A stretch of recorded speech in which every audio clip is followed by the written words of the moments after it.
நல்லூர் பிரதேச சபையின் ஒருங்கிணைப்பு கூட்டம் நடந்தது. கௌரவ பாராளுமன்ற உறுப்பினர் ரஜீவன் அவர்கள் தலைமை தாங்கினவர். அதுல பாராளுமன்ற உறுப்பினர் மற்ற 2 பேரும் என்பிபி 2 பேரும் வந்திருந்தவ. முக்கியமா அவை ஒரு ஷெடியூல் ஒன்று வச்சிருந்தவ. நல்ல விஷயம் டிஎஸ் ஒரு நல்ல வடிவா கோஆர்டினேட் பண்ணி அதை செய்திருக்கிறார்.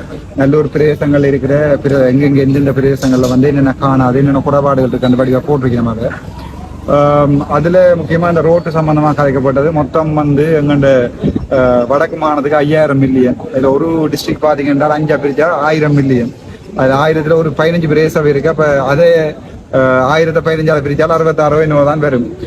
1 கிலோமீட்டர் போடுறதுக்கு 20 மில்லியன் வேணும் ரோட். அப்ப 3 கிலோமீட்டர் ரோட் போடுறதுக்கு இந்த மினக்கட்டு விடிய 9 மணில இருந்து 12 மணி வரை 3 கிலோமீட்டர் ரோட்டை இப்படி போற 3 கிலோமீட்டருக்கு தான் காசு இருக்கு.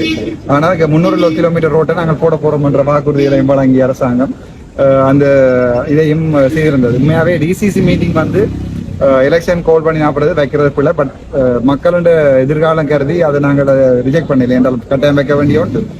அதுல அந்த போலி வாக்குறுதிகள் கொடுக்கப்படுறது தான் எனக்கு பிரச்சனை. என்றால் இப்ப எங்கள்கிட்ட இருக்கிறது 66 மில்லியன் என்றா அது 20 மில்லியன் ஒரு ரோட் போடலாம்டா எங்களுக்கு 3 கிலோமீட்டர் ரோட் தான் போடலாம். இந்த 3 கிலோமீட்டர் ரோட் தான் போடலாம்ன்றத மக்களுக்கு நாங்கள் சொல்ல போறது இல்லை. நாங்கள் உங்களோட ப்ரொபோசல் தாங்க உங்களோட ப்ரொபோசல் தாங்க வேண்டிய ப்ரொபோசல் அவ்வளோ நாங்கள் டோட்டல் பட்ஜெட்டை விட கூட இலங்கையின் மொத்த பட்ஜெட்டை விட இன்றைக்கு நல்லூர் பிரதேச சபையில வேண்டிய ப்ரொபோசல் கூட.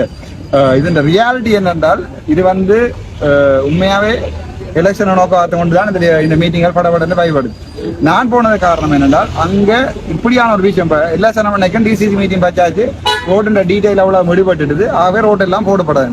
3 கிலோமீட்டருக்குரிய ரோட்டுக்கு தான் காசு தந்திருக்கும். ஆனா கிட்டத்தட்ட 30-40 கிலோமீட்டர் நல்லூர்ல மட்டும் போடணும். எம்சி ரோடுகள் ஆர்டிஏ ரோடுகள் ஆர்டிடி ரோடுகள் எல்லாம் போடுறா கிட்டத்தட்ட எங்களுக்கு 1000-2000-3000 மில்லியன் நல்லூர் பிரதேச சபைக்கு மட்டும் வேணும். அதை மக்களுக்கு தெளிவுபடுத்துறோம். நாங்கள் காலங்காலம் அரசியல்வாதிகள் என்ன செய்யறது எல்லா ப்ரொபோசலையும் தாங்க உங்களோட பிரச்சனைன்னு சொல்லுவோம். நான் பாக்குறேன் கூட அப்படியே வேண்டி வைக்கிற வழியா அது எலெக்ஷன் முடிய வேலை முடிஞ்சிடும். என்ன நான் வந்தக்கூடிய முக்கியமான காரணம் அது மக்களுடைய அந்த கோரிக்கைகள் சரியா நடக்குதா இல்லையான்னு பாக்குறதுக்கு. அதோட சிலதுகளை ஓப்பனா சனத்துக்கு சொல்லணும், மக்களுக்கு சொல்லணும். இது 3 கிலோமீட்டருக்குரிய ரோட் 60 மில்லியன் தான் ஜாழ்ப்பாணத்துக்கு இருக்கு. அதுல 300 கிலோமீட்டர் போடலான்றா சொல்லணும். அது வடிவா சொல்லி இருக்குது. அடுத்த 2 மணிக்கு வேலை நிலை மீட்டிங் இருக்கு. டாக்டர் உங்களோட வேட்புமனுக்கள் நிராகரிக்கப்பட்டது தொடர்பாக நீங்க சட்ட நடவடிக்கைகள் எடுத்துக்கொள்வது இருக்கிறீங்களா? அது என்னடா அது ஒவ்வொரு தனித்தனி பிரதேச சபையா போடட்டுமா?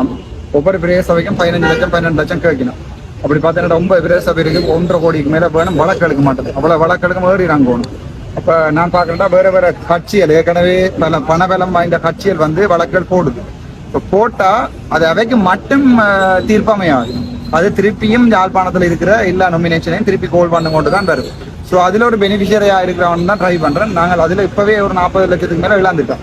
இன்னொரு 1 கோடிக்குரிய வழக்க போடுறதுக்கு என்னோட சுயேட்சை கட்சியால் இயலாது. இப்ப கனவேருக்கு கவலைப்பட்டது டாக்டர் உங்களோட இன்னொரு பேர் போட்டபடியே அங்கே அந்த 5 வருஷம் இதுகள் கனவல் இல்லாம போயிட்டு பிரதேச மெம்பரா இருக்கலாம் இல்லாம போயிட்டு இப்படிதான் நான் அவையே எப்படியாவது மாநசபை கொண்டு போற வேலையை பார்ப்பேன். அது தவிர அதைக்குரிய அவங்க அந்த தொடர்ந்து சப்போர்ட்டுக்குரிய வேலையில நான் பார்ப்பேன். பட் எங்களோட கட்சியை ஃபுல்லா ஃபோன் பண்ணி ரெஜிஸ்டர் பண்ற வேலையில பார்ப்பேன்.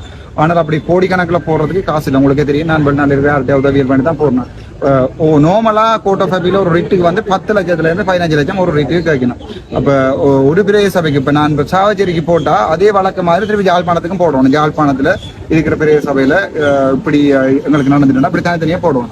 அல்லது இன்ட்ரெஸ்டட் பார்ட்டியான்னு சொல்லி இந்த 15 பேரையும் கூட்டி கொழும்பு கூட்டிக் கொண்டே கோர்ட் ஆஃப் அப்பீல்ல போட்டு திருப்பி வரணும். நான் இவன் மட்டாக்கள் போடுற வழக்குகளால ஒரு இன்ட்ரெஸ்டட் பார்ட்டியா ஜாயின் பண்ணலாமான்னு பாக்குறேன்.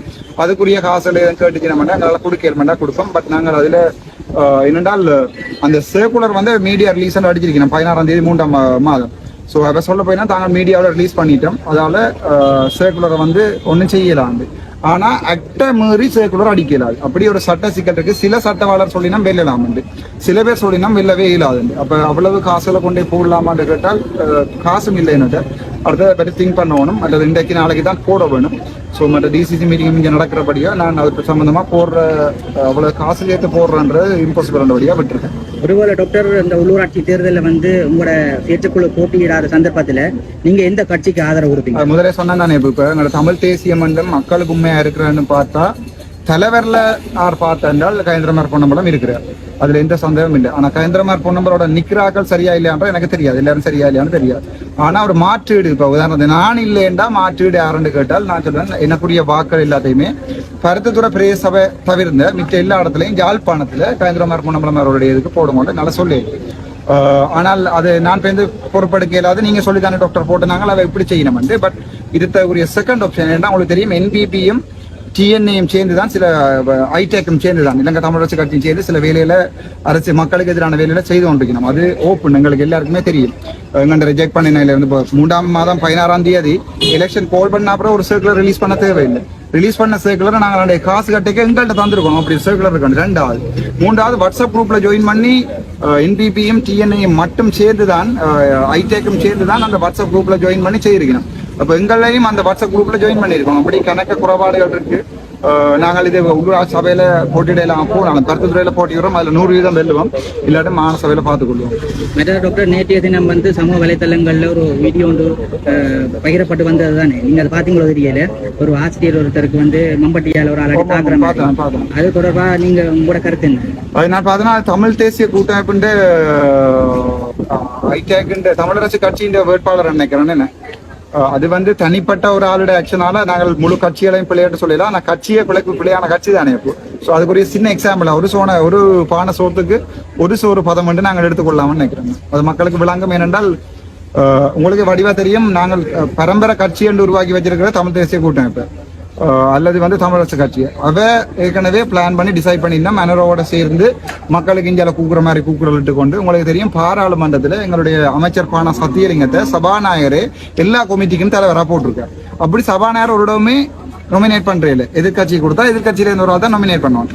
உங்களுக்கே தெரியும் சபாநாயகர் விரும்பி தான் இவர் எடுத்து போட்டிருக்காங்க. அதுக்கு அடுத்து ஏன் அதை போட்டாண்டா, சுமந்திரன் இவர் சத்தியலிங்கம் போய்க்கல, அந்த அவ்வளவு தலைவராகவும் சுமந்திரன் போயிருக்க போறாரு.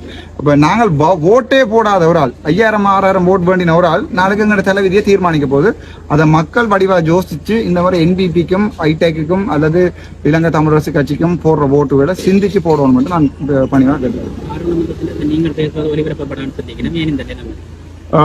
அவே ஒளிபரப்ப மாட்டினோம், அது உண்மைதான். ஆனா நான் கதைக்கலான்னு எந்த தடையும் இல்லை.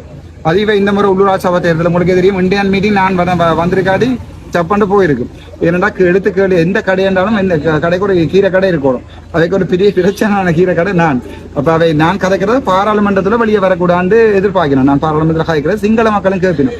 அப்ப போன முறை நான் கதைச்ச விஷயம் இது வந்து ஒரு நாடு ஒரு சட்டம் இருக்கணும், இங்க 10 பேருக்கு 10 சட்டம் இருக்கக்கூடாதுன்ற கதைச்சதை சிங்கள மீடியா போட்டு எதிர்கட்சி தலைவராக வரக்கூடிய ஒரே ஒரு இது இருக்கிறது அவனுக்கு மட்டும்தான், அவன் தான் துணிஞ்சு கதைக்கிறான்னு கூட கமெண்ட் பண்ணியிருந்தது. ஸோ அது திட்டமிட்ட ரீதியில என்னோட ரஜீவன் அவர்களுடைய தோழர் விமல் ரத்நாயக வந்து சுவஸ்தி அருணிங்கத்தை பற்றி நான் கதைச்சினா ஒரு பொய் முறைப்பாடு செய்து